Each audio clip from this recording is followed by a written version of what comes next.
All right, here we go. Global war, World War II.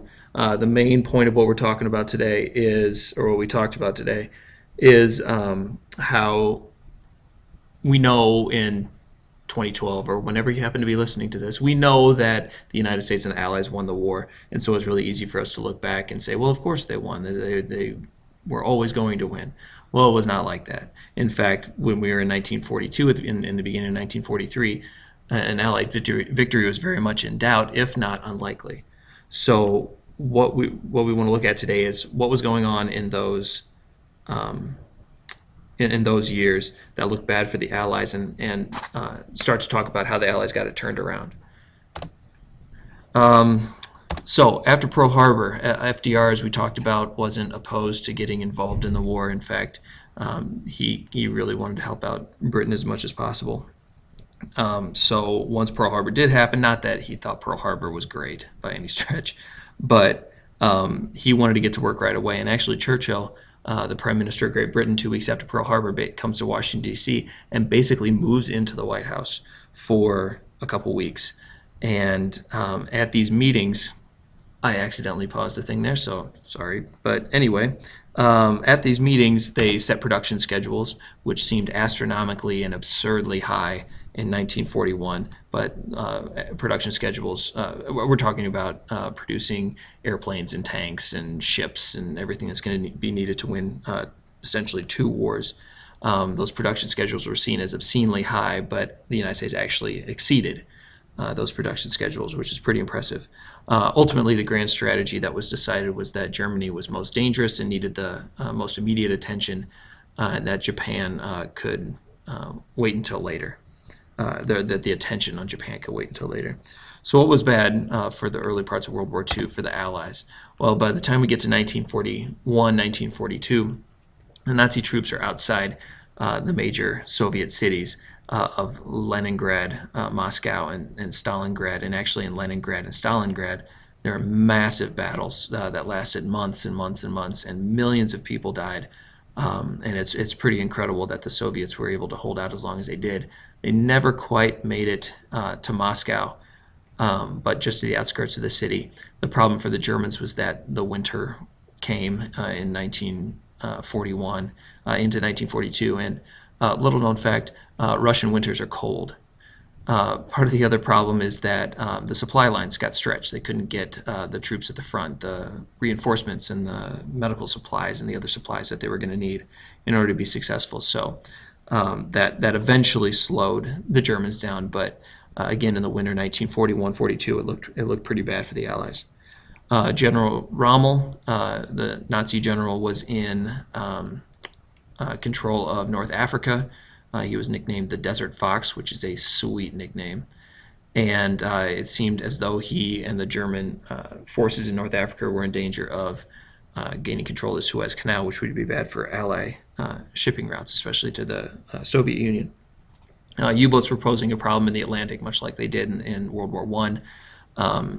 Referred to as wolf packs of U-boats, and with the technological advances between the wars, they were even more effective in World War II than they were in World War I.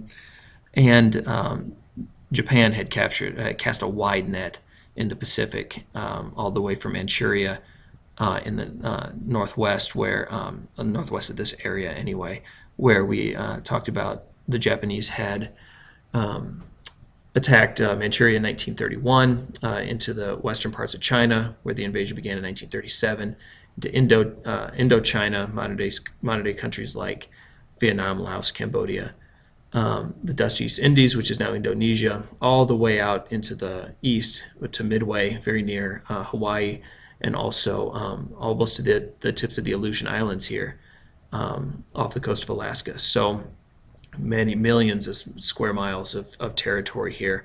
Most of it, yes, water. But it's going to take a long time for the United States, even if they do get momentum in the Pacific War, to make their way to Japan.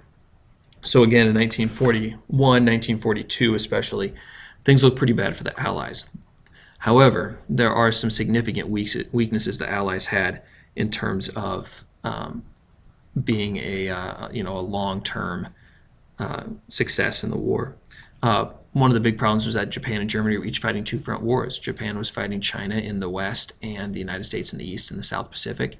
Germany was fighting Soviet Union in the east, and then Great Britain and the United States versus North Africa, and then in France after the D-Day invasion in 1944.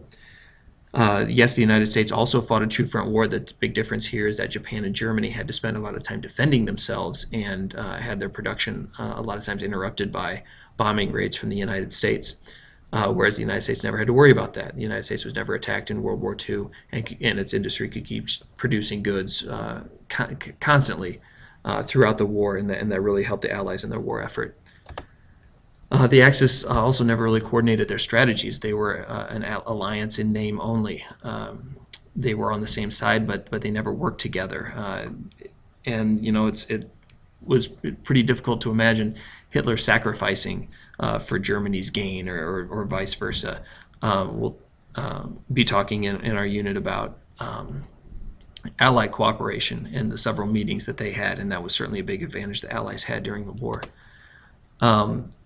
And also when the Axis countries took over other areas, they had to occupy those areas. They had to stay there, and a lot of times those occupations were very harsh, very brutal, very oppressive, and that's going to require a lot of resources, men, time, material, energy, money, that is difficult to keep going.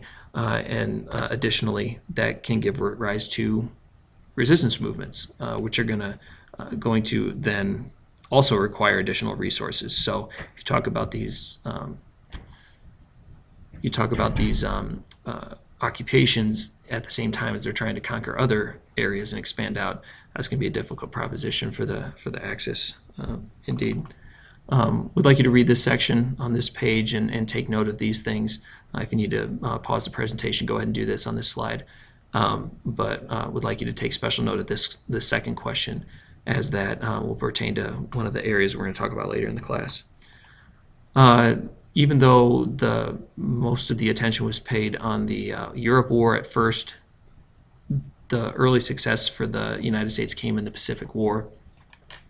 For example, the Battle of the Coral Sea was the first battle that the Americans won in the war. It was unique in the history of naval warfare as being the first naval battle in which the fleets never saw each other. If you think of those old naval battles with the old ships in the 1800s and maybe even before, the ships had to get up right next to each other in order to fire their cannons and try and destroy the other ship. Well, we've progressed to the point that in 1942, 1943, ships didn't even need to see each other. They just fought with aircraft carriers and airplanes, and he used that style of fighting, which proved to be one of the stories of World War II. We get to the Battle of Midway, a big turning point in the war. The United States had been reading Japanese messages the entire time in the war. We knew what they were saying to each other. We knew that Midway Island was their next target. And so we set a trap. The United States set a trap. I shouldn't say we. The United States set a trap, and the Japanese basically fell for it. And so the victory for the United States in the Battle of Midway, just in short, without providing a tremendous number of details, I realize that, the victory in Midway for the Americans ended the Japanese advance, changed the momentum of the war. No longer would Japanese be expanding out. They would be, the United States would be pushing back from the east to the west, and also with Coral Sea and Solomon Islands and Guadalcanal from the south to the north. So we have kind of dual offensives going on in this Pacific theater of the war. And it would take, Midway took place in June of 1942. The war wouldn't be over until August of 1945. So it would take 3 full years for the United States to make its way actually to Japan, which speaks to the level of Japanese resistance and also the big area that we're talking about here that the Japanese controlled by the time you get to the middle part of 1942. So would also like you to pay special attention to what was going on in North Africa and Stalingrad in terms of kind of like midway turning points in the battle or in the war. What happened in North Africa to turn momentum around for the Allies? What happened in Stalingrad to turn momentum around for the Soviets? So I want you to pay attention to that. Of course, if you have any questions, please don't hesitate to ask, but hopefully this has been helpful. Thanks.